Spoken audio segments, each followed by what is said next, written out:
नहीं, देखिए, हमको तो उसमें बुलाया नहीं गया है। इसलिए नहीं बुलाया गया है क्योंकि नंबर 1 बात यह है कि हम सच्चाई को बयान कर देंगे।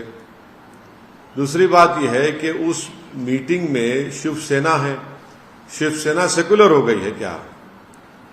उस मीटिंग में दिल्ली के मुख्यमंत्री हैं, उनकी पार्टी ने तो आर्टिकल 370 के निकालने को, जो मेरी नजर में कॉन्स्टिट्यूशनल ब्रीच था, उसका सपोर्ट किया बीजेपी को।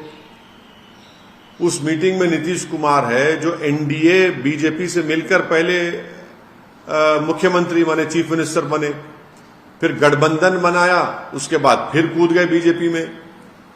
जब गोधरा का वाकया हुआ तो नीतीश कुमार तो रेल मंत्री थे ना। कांग्रेस पार्टी ने तो यूएपीए का जब अमेंडमेंट अमित शाह लाए थे 2019 में, उन्हें सपोर्ट किया उसको। और जो अंग्रेजी में कहते हैं ना कि these political leaders have arrogated themselves this right to who to call secular and who to call communal। आपका ट्रैक रिकॉर्ड क्या है? एनसीपी में अजीत पवार और देवेंद्र फडणवीस सुबह सुबह मुख्यमंत्री और डिप्टी सीएम बन गए।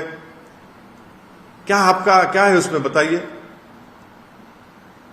कौन सा एजेंडा है आपका? क्या करेंगे आप, बताइए? तो आपने देखा कि किस प्रकार एक एक चुन चुन करके ओवैसी ने सभी को धो डाला। यानी कि इस विपक्षी एकता का कोई मकसद नहीं है, यह स्पष्ट हो गया है, क्लियर हो गया है। यह लोग गोलबंद सिर्फ इसलिए हो रहे हैं क्योंकि इनको ईडी, सीबीआई और आईटी रेड का डर है और इसलिए ये सभी एकजुट हो गए हैं। अगर एक लैंग्वेज में कहा जाए तो यही है बस कि चोर मचाए शोर, बस इतना ही है। बल्कि इनका जनाधार स्पष्ट रूप से खिसक गया है। क्या इनके मीटिंग करने से जनता इन्हें वोट देगी? नहीं, जनता के बीच में काम करने से। आप लोगों को बता दें कि आप सभी जानते भी हैं कि ये सभी वही लोग हैं जो हमेशा जनता के बीच में गलत बयानबाजी करके लोगों को बरगलाने का काम किए हैं। कभी भी अपने जो है वादे पे सही तरीका से नहीं उतरे हैं और आज जो ये विपक्षी एकता करके लोगों को ये दिखा रहे हैं कि हम एक हैं, मतलब लोग भी समझ रहा है।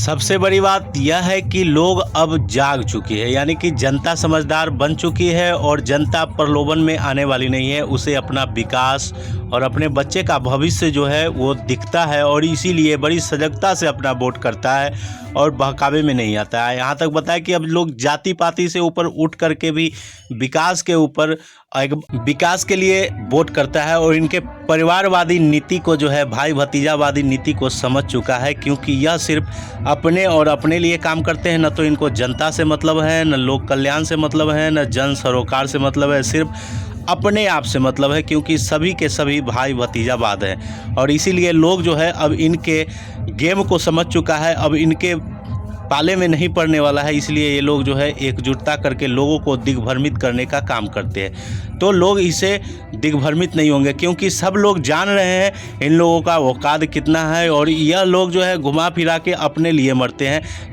ये लोग सिर्फ अपने बाद अपने बेटा को सीएम या अपने बेटा को पद देना चाहते हैं और किसी को नहीं।